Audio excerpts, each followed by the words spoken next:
మీకందరికీ కూడా ఒక విషయం గురించి మనం చర్చించుకోవాలి అనుకుంటున్నాం. చాలామంది విచారణలో, ఆలోచనలో వస్తూ ఉంటాయి. జాగ్రత్తగా ఉండండి.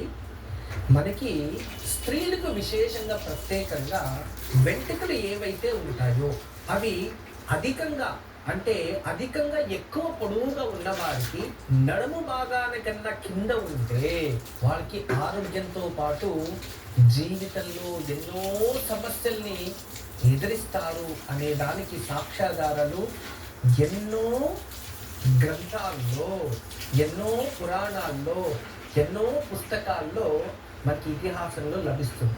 సాక్షాత్ సీతామాత, ఆ సీతామాతకి రాముల వారికి వెంట్రుకలు అంటే చాలా ఇష్టమని ఆవిడ నడుం కన్నా కిందగా పెంచిన వెంటనే వనవాసం ప్రారంభమైంది.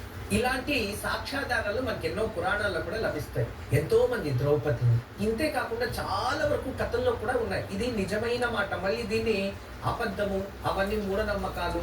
జీవితంలో ఏ స్త్రీకైనా కూడా నడుము భాగానికన్నా కింద వరకు వెంట్రుకలు పెంచుకున్న వారికి వాళ్ళ భవిష్యత్తులో ఆరోగ్యమే కాకుండా జీవితాంతం క్షోభ అనుభవించే విషయాలు జరుగుతాయి అనేది సత్యం. దీనికి శ్లోకం కూడా ఉంది, అదే ప్రమాణము. వినండి, తెలియచేస్తున్నా. అతిలంబేచ కేశసు క్లేశ సర్వత్ర దుష్యతే మధ్యమేచ శోభ స్త్రీ హితం ధర్మ సమన్వితం అని అర్థం. దీని అంతరార్థం ఒకటే.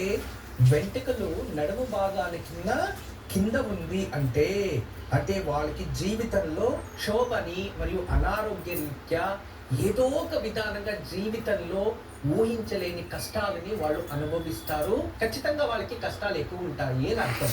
అదే సొంత భాగానికి మధ్యమే ఎవరికైతే ఆగిపోయి ఉంటారో వాళ్ళు ధర్మాత్ములుగా ఉంటారు, శోభానమానంగా ఉంటారు, వాళ్ళ జీవితం సుఖ జీవితంగా ఉంటుంది అని అర్థం. దీన్ని తెలుసుకోండి దయచేసి.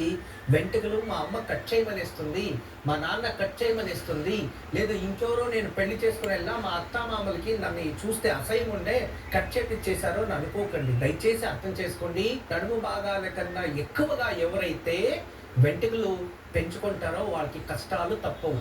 మనం కూర్చుంటే ఎటువైపు మనం కూర్చున్నా ఆ వెంట్రుకలు నేలని తాకకూడదంట. నేలని తాకితే అప్పుడు జ్యేష్ఠాదేవి ఆవాహన అవుతుంది. జ్యేష్ఠాదేవి లక్ష్మీదేవి, గుర్తుపెట్టుకోండి. నడుము కన్నా పైభాగం వెంట్రుకలు ఉంటే లక్ష్మీదేవి వాళ్ళలో స్థిరంగా ఉంటుంది అని అర్థం. ఆరోగ్య భాగ్య ఐశ్వర్యాలు ప్రాప్తిస్తాయి. నడుము కన్నా ఎక్కువ భాగానికి ఎంత వెంట్రుకలు పెంచుతారో అంత జ్యేష్ఠాదేవి వాళ్ళ స్థానంలో అలంకరిస్తుంది. వాడికి చూడ్డానికి చెప్పుకోవడానికి అన్నీ ఉన్నా పూర్వాజిత పుణ్యఫలం వల్ల ఏదో ప్రాప్తించుంటాయి అమ్మా నాన్న వల్ల, అంతే. కానీ జీవితంలో మాత్రం వాళ్ళు ఊహించలేని దుర్ఘటనలు, ఊహించలేని బాధలు, ఊహించలేనివి ఏదో ఒక రోజు జరిగే తీరుతాయి. దానికి దయచేసి వీటిని నిర్లక్ష్యం చేయకండి. చక్కగా జాగ్రత్తగా కాపాడుకోండి. మీరు కూర్చున్నప్పుడు ఖచ్చితంగా మీ వెంట్రుకలు భూమికి తాకకుండా చూసుకోండి.